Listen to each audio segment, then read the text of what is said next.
Avignon. Standing at the confluence of the Rhone and the Durance, this city in Provence, France, is also known as the City of the Popes. And with reason.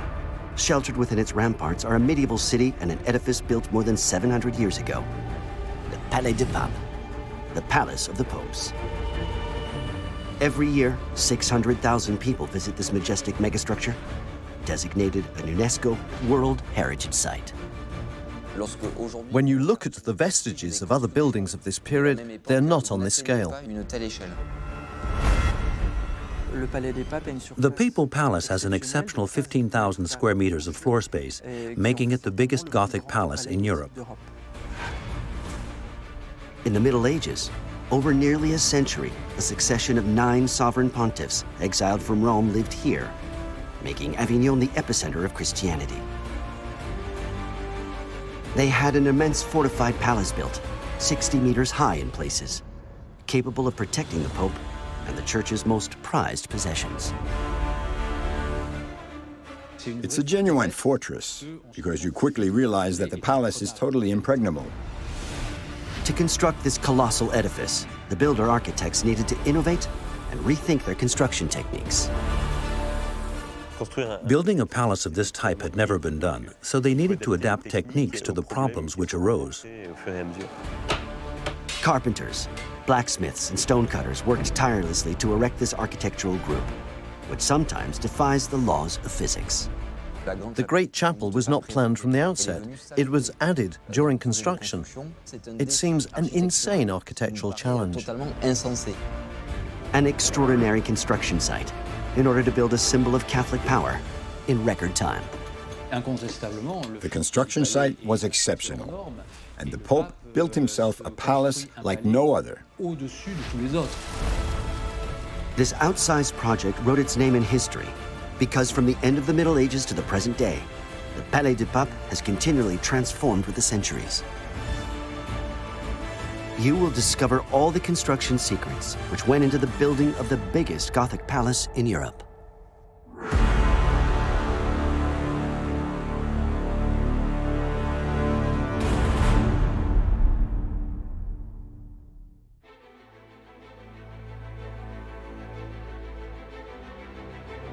Avignon, in the south of France. Built more than 7 centuries ago, the Palais des Papes requires perpetual restoration work. A team of architects, archaeologists, and masons is busy on the scaffolding. Their objective? To distinguish the successive transformations of this palace, from the first builders of the Middle Ages to the French Revolution. The edifice had already been transformed before the modern period, and extensive work continued after the military period. So this might well be a window created during the military period and then bricked up at an unknown later time. Each wall, each stone, each opening recounts an episode in the complex history of the palace, a building which has suffered the whims of time and weather. The Palais des Papes includes 15,000 square meters of floor space, the equivalent of 4 Gothic cathedrals. It's a palace of excesses, excessive in the incredible speed of its construction, but also in its sheer architectural dimensions, intended to represent pontifical power. The edifice is made of countless halls and outbuildings, as well as numerous passageways linking the 6 wings of the building, 9 towers, and 2 chapels. An architectural ensemble built in just 20 years.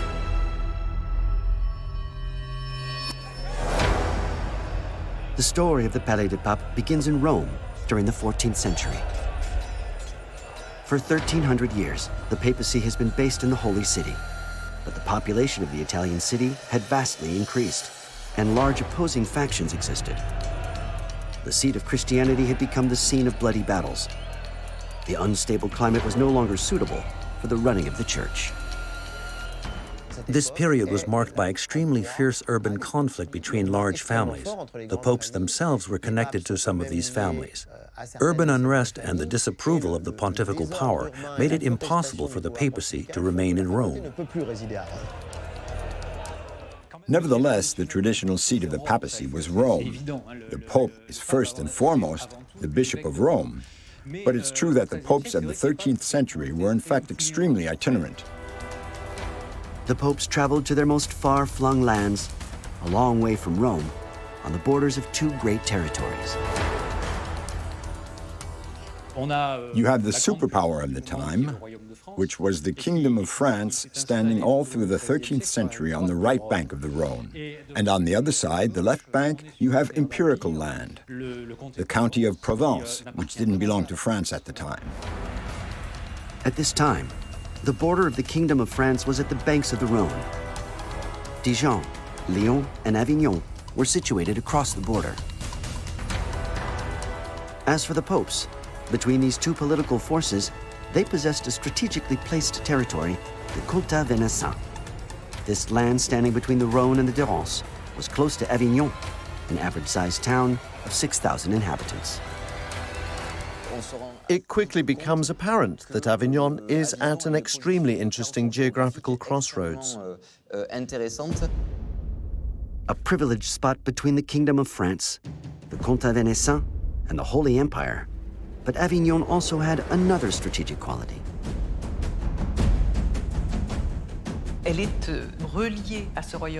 It was linked to the Kingdom of France by a bridge, the Saint-Bénézé Bridge, which was the last bridge before the sea.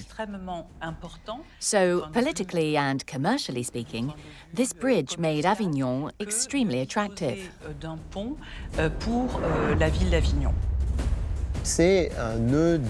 It was a hub of both river and land traffic, so it was a key position in the structure of Christianity at that time.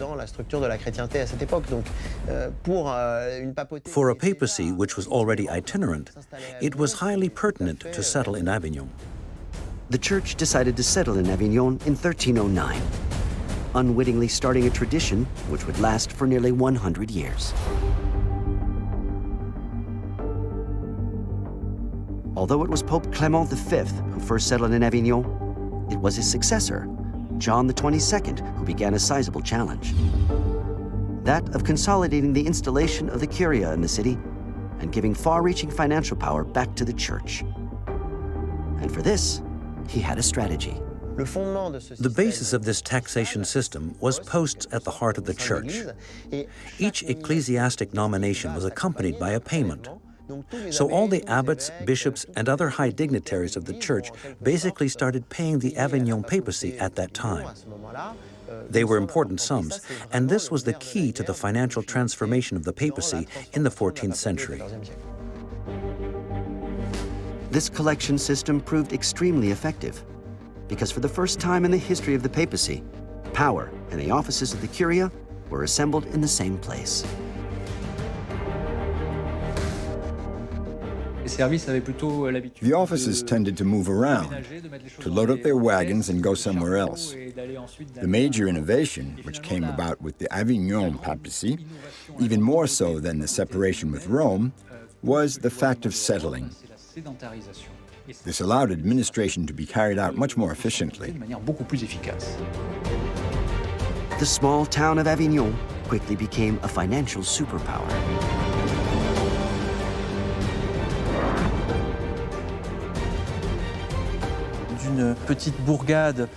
Avignon went from a small town of about 5,000 souls to a widespread city of between 20 to 40,000 inhabitants. John XXII's successor definitively established church power in Avignon. This sovereign pontiff would become the first builder pope.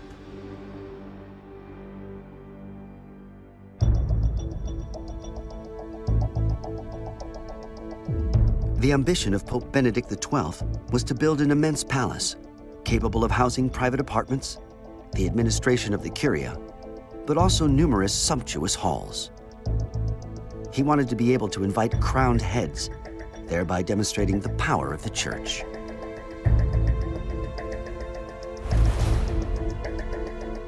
A huge work site was set up to begin construction of the seat of Christianity and to turn the little town of Avignon into the new Rome.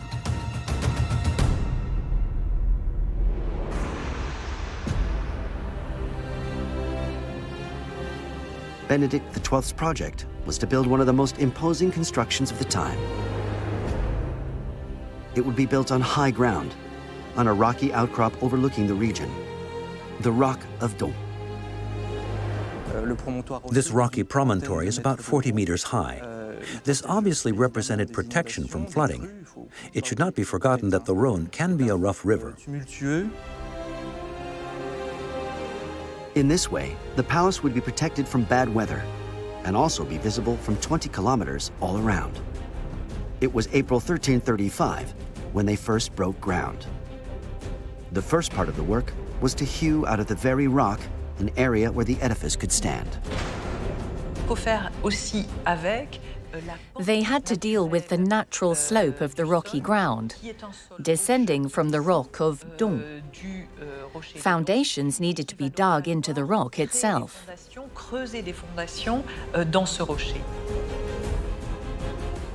You could call them foundations, but the palace doesn't really have much in the way of foundations because it's mainly standing on the rock itself. It's not like those medieval constructions which were built on massive foundations buried in the earth. This allows you to create extremely high constructions. The rock itself is already in a prime position, overlooking the entire valley, added to which you can stand very heavy buildings on it. After all, this is essentially a defensive building, which is extremely massive. The Palais des Papes needed to be an impregnable fortress where the pontiff and his court could live in safety. To this end, the first tower erected would be at the heart of the future palace, a monumental 40-meter-high tower with 4-meter-thick walls.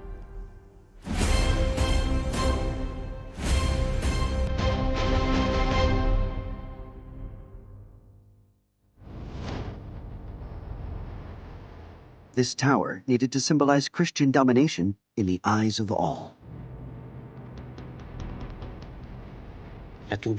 The Pope's Tower, which could also be seen as a dungeon, is a large square base tower erected in the southernmost part of the palace at the time. It's a bit like the prow of a ship overlooking the agglomeration of Avinhão.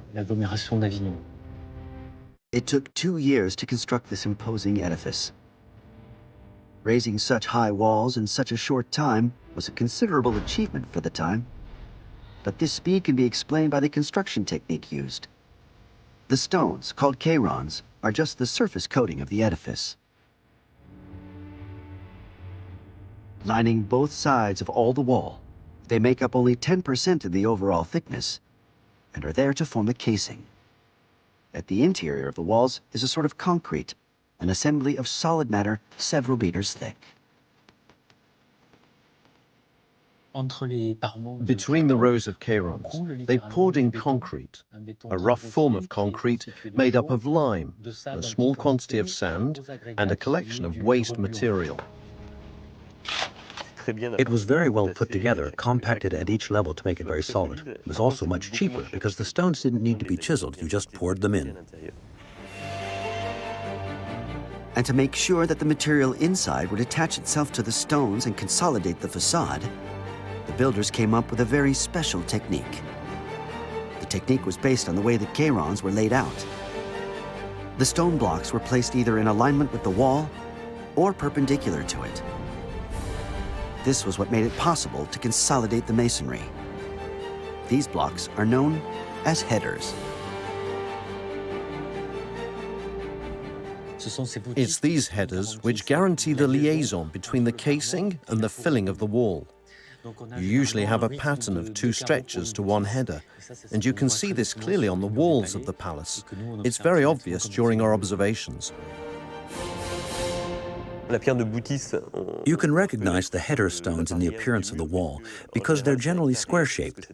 That's because these stones were placed going through the wall, connecting the interior to the surface. The quantity of stones used in this colossal work, in which nearly 300 workers were involved, is impressive. 20,000 stones were needed for the construction of the Pope's Tower alone.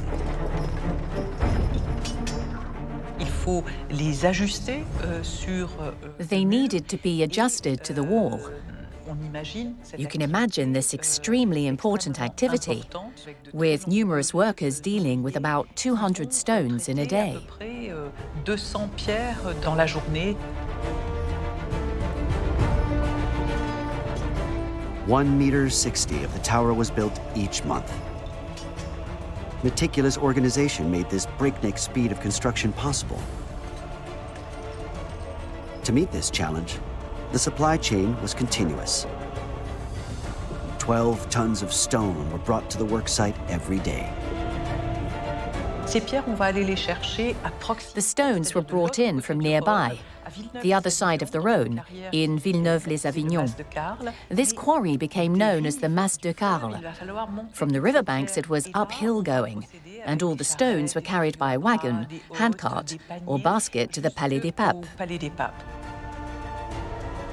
But before being carried to the site, the stones were precision cut. Each cheiron had to be 25 centimeters high by 60 centimeters long. These rectangular stones were the base material of this megastructure. Taking an irregular stone and making it orthogonal requires a lot of work, time, and experience. A good stone cutter can prepare about 10 stones in a day, about 1 stone per hour.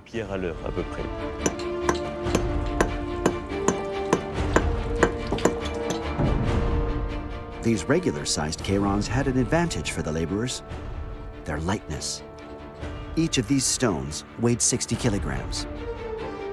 These blocks are nonetheless small, so they could be easily hoisted to the top of the workplace without having to resort to extreme methods. It's possible that the hoisting of the stones took place inside the tower itself. Human chains were set up inside the edifice. In this way, stones were carried up floor by floor using stairs built inside the walls themselves. Building after building, tower after tower, the walls of the palace were erected using the same construction method. When work was finished, the total surface area was to reach 7,500 square meters. A challenge which was met thanks to the concentration of know-how and visionary techniques. The Palais des Papes was a permanent work site, continually under construction.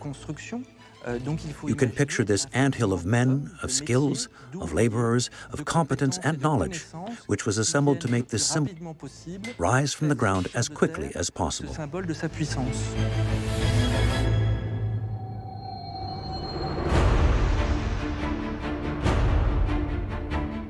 This exceptional edifice became the new seat of Christianity. So the new spaces, chapels, and reception halls needed to be in line with this ambition. For the construction of the gigantic rafters and floorboards, the builders needed to acquire considerable quantity of wood. For this, they needed to take supplies from far-off lands. They went looking for wood in the Dauphiné and in Savoy, which was then brought in by boat. It needed to travel nearly 400 kilometers to reach Avignon. In order to receive these hundreds of tons of merchandise, the banks of the Rhône were specially adapted. 5 ports were built, each one dedicated to a particular type of material. Thanks to this perfectly oiled organization, construction work continued at an astonishing speed. In 1342, after only 7 years of work, 6 towers, 1 chapel, 1 audience room, but also 5 wings of buildings were constructed. The edifice culminated at over 60 meters high.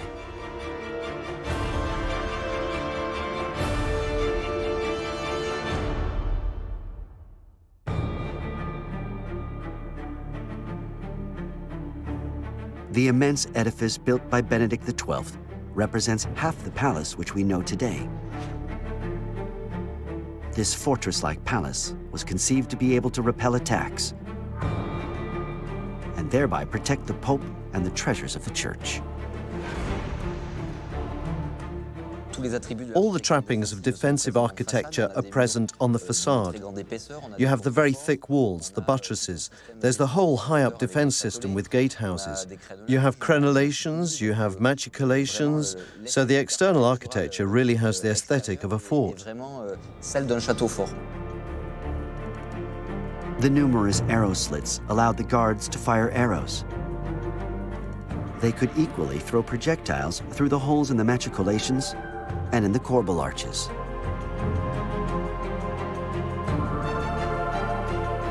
The palace was so highly protected because 30 years previously, the highest placed member of the church was the victim of an attack.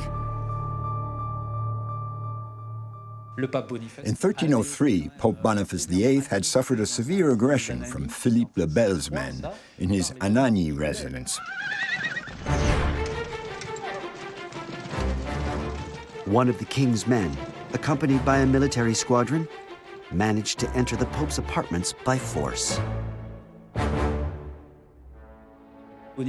Boniface VIII only managed to get away thanks to help from the population. He died a few weeks later. It's an event which traumatized not only the Pope, but his whole entourage. It's something which was in everyone's mind when they settled in Avignon. The Pope was aware that he needed to be sheltered, and the construction of the palace obviously met this objective. From this point on, the Pope is one of the best protected sovereigns in Europe. The tower in which the pontiff is housed is built like a strongbox. It is 40 meters high and has very few windows. The Pope's tower has very thick walls, about 3 meters, and it housed the pontifical treasure, but other precious objects as well, which also constituted the whole history of the papacy, which needed to be preserved. These precious objects were stored on the first and last floors of the tower. They were permanently guarded by sergeants-at-arms. At the heart of the edifice lived the chamberlain, the Pope's right-hand man. Above him was the sovereign pontiff's chamber, a vast 100 square meter space. It was the most intimate place in the palace. The Pope slept in this section, decorated from floor to ceiling. The artistic choice is of Roman influence. A large part of the iconographic and even the symbolic influences in Avignon are echoed from the Roman. Looking at the rinceaux which decorate the Pope's chamber, they are a clear reminder both of the rinceaux from Roman antiquity, as well as those found in the mosaics and frescoes of the great basilicas in Rome of the 12th and 13th centuries. The rinceaux are these wavy, stem-like motifs of vines and oaks, an optical illusion suggesting the popes rest in an ideal garden. They are designed to show that where you find the Pope, you find Rome. And if the Pope is in Avignon, then Avignon is the new Rome.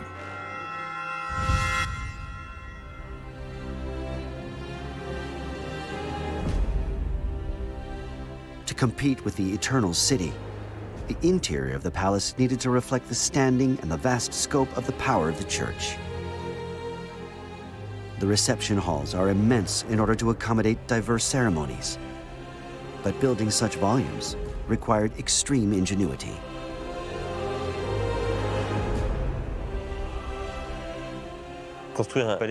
Constructing a palace of this type was totally original, so techniques had to be adapted to problems as they arose. How do you cross from one wall to another when they are so far apart, with the resulting problems of bending? All this created a certain excitement during this period where technological boundaries were pushed back. Some of the rooms are several tens of meters in length, so the flooring had to be out of the ordinary, and new construction methods needed to be put in place. Starting with a distance between two walls, which reaches 15 meters in places.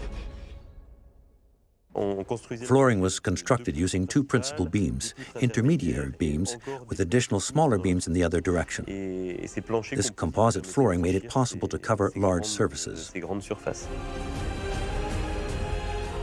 To construct these vast expanses of flooring, joists were installed between two parallel walls. More of the space was filled by wood than by gaps. The structure was resistant, but could only take thin floorboards. Over such great distances, the joists were in danger of bending under the weight. To cure this, the carpenters fitted transversal beams. This system supported the vertical load and stiffened the structure. The weight was better distributed. The builders at the Palais des Papes used 3 thicknesses of flooring. The depth of this reaches nearly 1.3 meters in places. Some of the flooring was covered with stone slabs, which were placed on mortar. To avoid this mortar dripping between the floorboards, the joints were filled with moss, which had been collected in the woods. At the time, this moss made it possible to lay vast areas of flooring. 700 years later, it is still to be found in the building.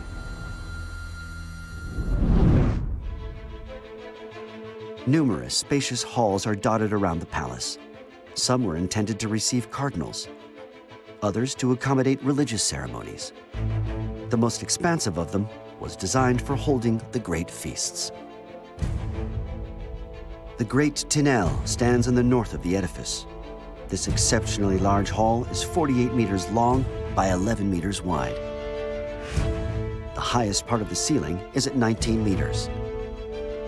The total surface area is 500 square meters. And yet, not a single central column interrupts the space, which is totally open.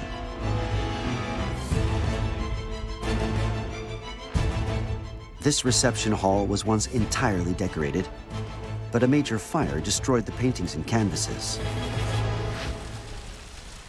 Today, these computer reconstructions allow us to visualize the Grand Tinel as it was at the time. The walls were completely covered in paintings. Even the inverted hull-shaped vault had paneling covered with a blue-stained canvas, with a constellation of golden stars forming a celestial arch. So the atmosphere which was created here was intentionally grandiose, because the events in this hall were grandiose.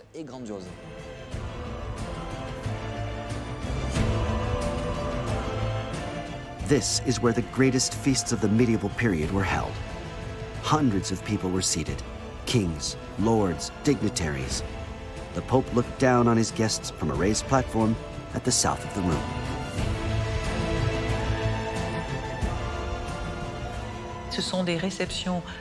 These were diplomatic receptions which served to demonstrate the Pope's power and which allowed his guests to be suitably welcomed. All these princes, kings, and prestigious ambassadors arrived in Avignon and were received at the palace. So obviously the palace was above all intended to impress. And it was impressive. Because none of those great princes, none of those kings had such a spectacular palace at that time. The Palais des Papes thereby became the new center of gravity for the powers of Europe. An unavoidable stop-off where the world's great could meet.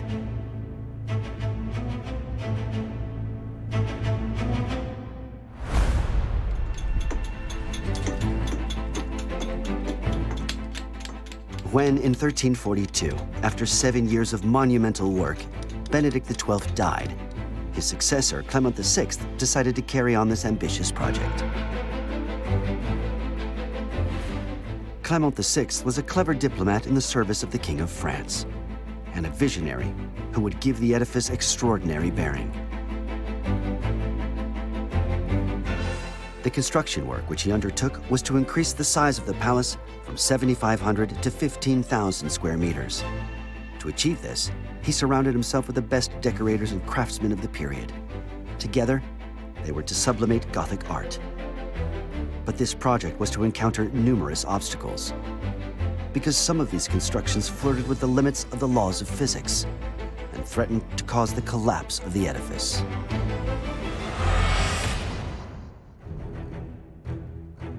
Clement VI's objective was to give greater scope to this work, in order for the papacy to shine throughout the whole world. These new construction projects were equal to his ambitions. Immense. He finds the palace built by his predecessor to be too cramped. For example, the chapel is too small. He can't hold his coronation in it. So he immediately plans to enlarge the palace. He wants to double the surface area. He wants to build new apartments for his personal use. And he wants to launch a program of avant-garde pictorial decoration. If he wanted to attain such a degree of comfort, it was because all his life, this high-ranking character had been accustomed to the opulence of the governing circles of the French monarchy. He was already very well known before he became pope. He was one of the greatest preachers of the 14th century. He was an influential political character. He had the manners of a great lord.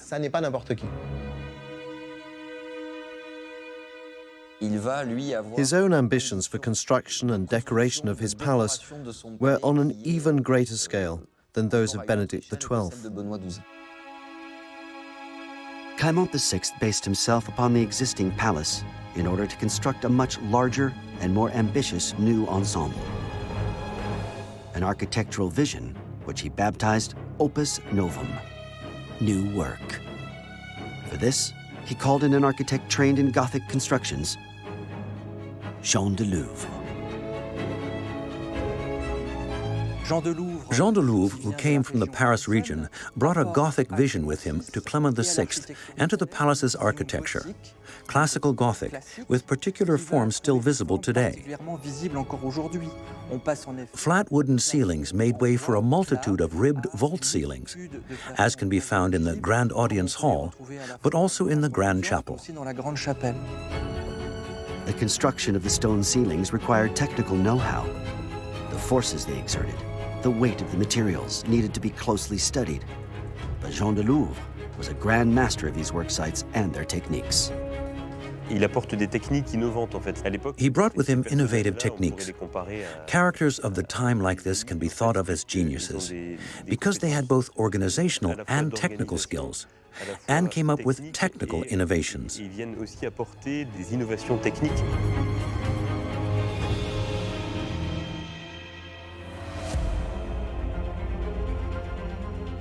Thanks to the financial power of the church, a material with great properties of resistance was to be extensively employed.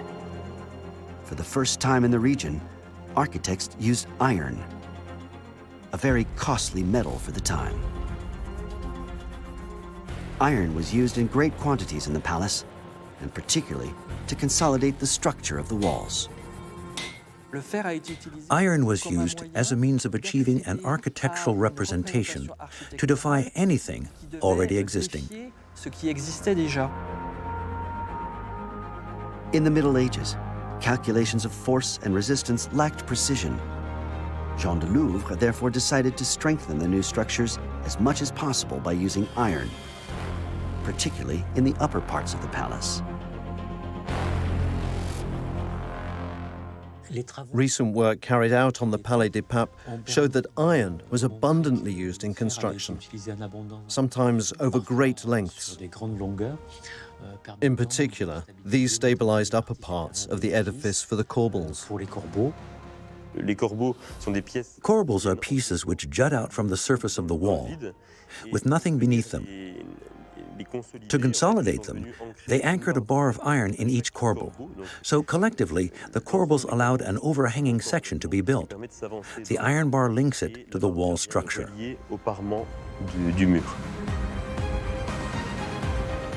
These corbels extend beyond the walls. To be sure that these stones remain firmly fixed to the structure, they have a hole to take an iron bar which is bent at its extremities. This 4-centimeter thick staple goes from the stone into the heart of the wall, thereby holding the corbel. A new bar of iron is fitted into each stone. The bigger the corbel, the longer the bar. They can measure up to 3 meters in length. For the Palais des Papes, hundreds of corbels crown the edifice. It's remarkable work. It's estimated that to beat an iron bar took about a week's work, and there are kilometers of iron used at this site. To shape these iron bars, blacksmiths used hydraulic hammers. It's a simple but extremely efficient principle. Energy is captured from the river current by a mill. This operates a trip hammer, which hits the metal with considerable force. It needed to be beaten, to be shaped. There was a particular technique by which the metal was rolled back on itself. This rolled iron technique was used for strengthening. Over the years, in the upper parts of the edifice, the stones have been submitted to violent winds, rain, and great changes in temperature. The supporting metal bars have slowly deteriorated. The mortar joints quite quickly became damaged, dislodged, allowing water to enter the joints, which corroded the metal. During corrosion, the volume of metal increased with rust, causing the stones to split. Consequently, hundreds of metal spikes appeared in the walls, covering the tops of the towers. Iron was also used inside the building for its mechanical properties. But this time, it's visible to the naked eye. It allowed the building of new structures by redistributing the forces, as in this gallery where the vaults push the walls toward the exterior. The bars counteract this force and maintain the stability of the edifice. Iron is here in abundance. They didn't skimp on the quantity of metal. Here, for example, we see that each cross springer is equipped with a double tie rod system, and it's the same right along the gallery. It's one part of the palace where there is visual evidence of the use of metal in medieval constructions. At the end of the Middle Ages, the palace owed its international recognition in part to the omnipresence of iron in the building. Iron was impressive and confirmed that the church had true financial power.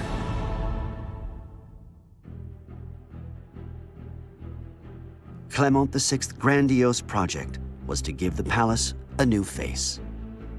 He planned a new interior courtyard, formed by 2 great wings of buildings. The biggest hall was destined to house the ecclesiastical court. This grand audience hall is 52 meters long by 16 meters wide. It is divided into 2 naves by a line of solid ribbed vault pillars culminating at a height of 11 meters. This audience hall was not originally intended to support an upper floor, but the head of works had to adapt to the demands of the Pope.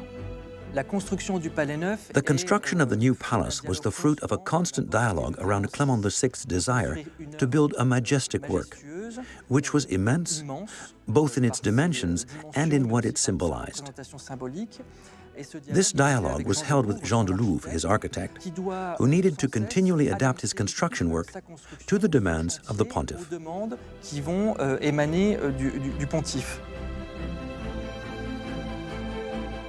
The Pope wanted an immense chapel, capable of receiving great ceremonies such as coronations. However, the organization of the palace dictated that the Pope's apartments should be at the same level as the reception halls. So the grand chapel had to be built on the first floor. The challenge was to construct an immense chapel which was wide and high, a totally unified space with no different naves, no lateral chapel, but a chapel constructed on the first floor. That was a real challenge. A challenge indeed, because such edifices were usually constructed at ground level. The architect was to display great ingenuity in satisfying the wish of the sovereign pontiff. The elevations of Clement VI's chapel are impressive, and undoubtedly the most technically avant-garde achievement seen in a palace in the middle of the 14th century. They managed to effectively defy the laws of architecture. For the building to hold up, the head of works needed to obey the rules of architecture. The vaults, situated on the first floor, would apply forces tending to push the walls outwards. In time, they were in danger of bending, causing the building to collapse. In the Middle Ages, throughout the Gothic period, they spent their time trying to understand how these forces could be directed towards the ground so that a building could remain stable despite this pushing, which in a certain way worked against the construction. Underneath, the pressure exerted by the vaults of the Grand Audience Hall also needed to be compensated for. It was a fragile architectural unit which could be in danger of collapsing. Placing a rib vaulted space on top of a space which itself is vaulted, without the possibility of a reinforcement system, that is effectively an architectural challenge which appears totally insane.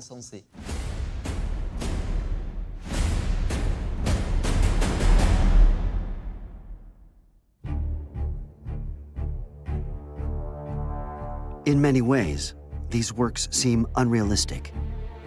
But the Pope wanted to be able to profit from his grand chapel as quickly as possible. So the architects referred to construction techniques for large cathedrals. Here in Beauvais, numerous flying buttresses are there to redirect the forces of the immense cathedral. But in Avignon, such devices could not be constructed without destroying surrounding buildings. Alternatives needed to be found.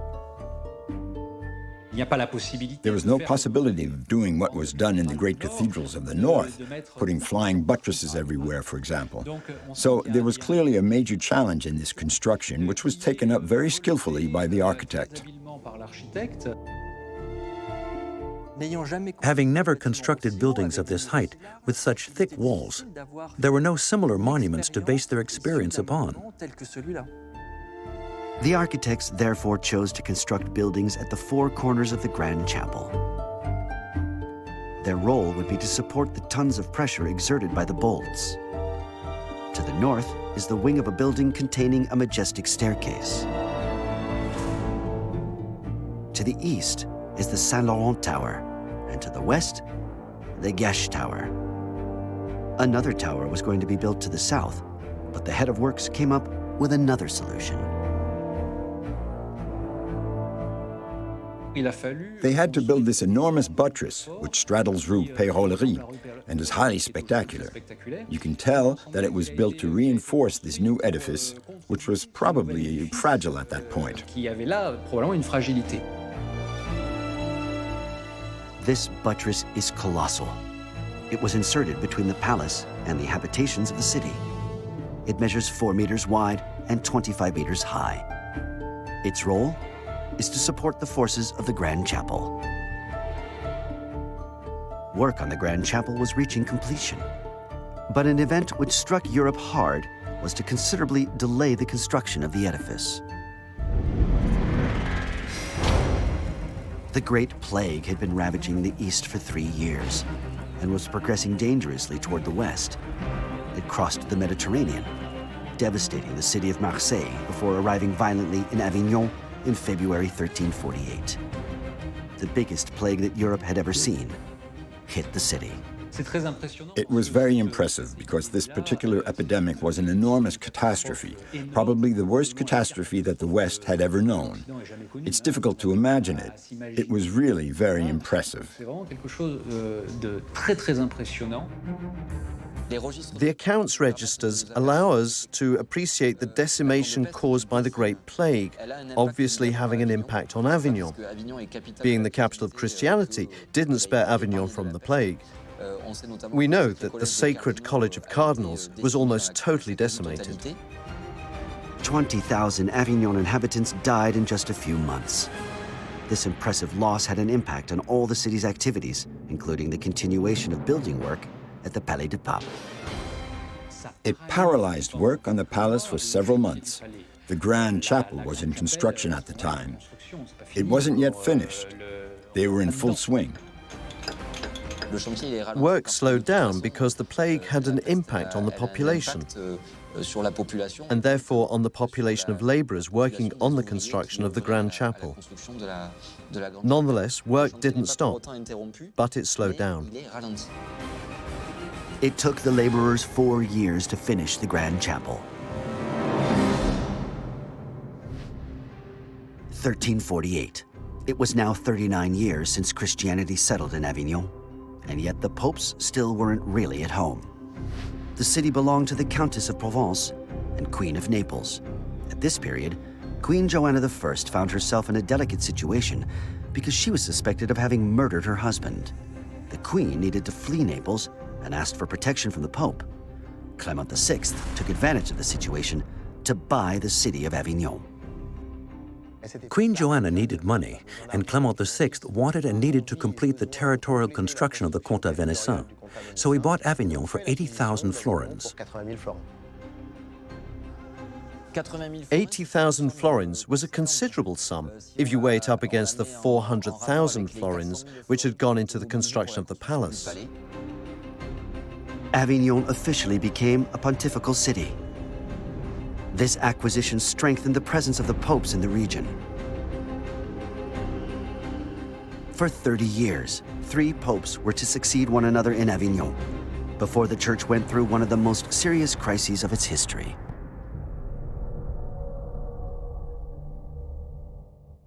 It was in 1378, for the first time in 70 years, the line of French popes was broken. Because although Avignon was the capital of Christianity, Rome was still the holy city, the cradle of the church.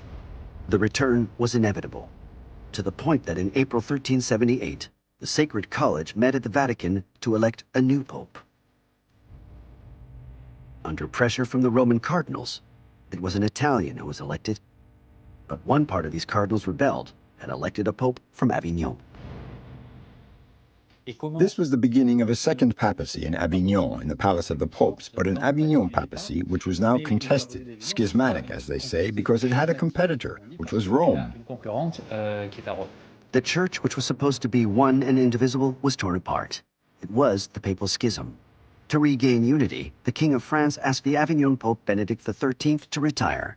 The latter refused and decided to take cover in the palace in the face of a terrible onslaught.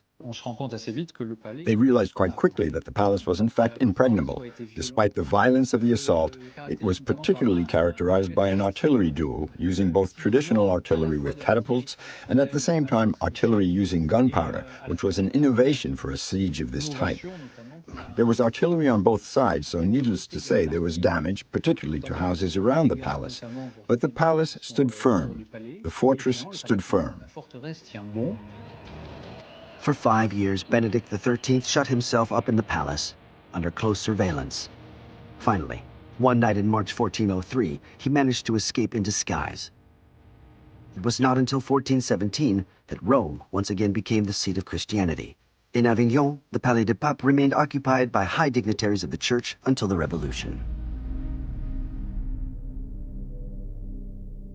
On September 14, 1791, the French Constitution was adopted. The goods of the clergy henceforth belonged to the nation. Avignon became French. The palace was the theater of terrible massacres. It became a reminder of a dark period in history. The concierge of the time conducted visits of the kitchen hall with its unusual conical vault. She told people that this was the torture chamber and that the vault had this shape to stifle the screams of the victims. That gives you an idea of the romanticized notions that this monument generated at the time. It took on a very somber image.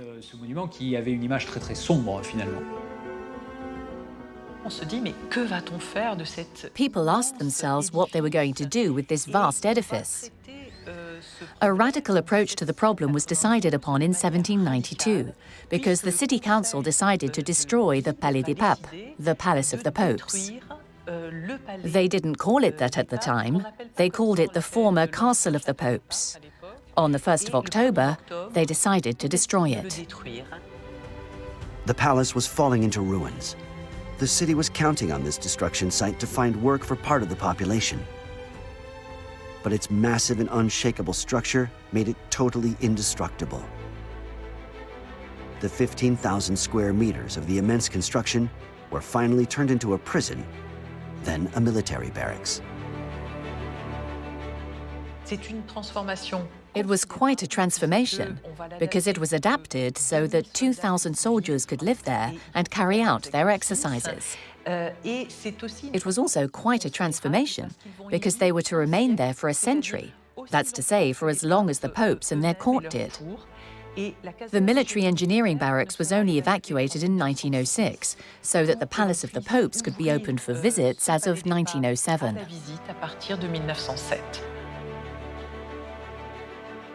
For about 50 years, the palace was restored and the military trappings removed.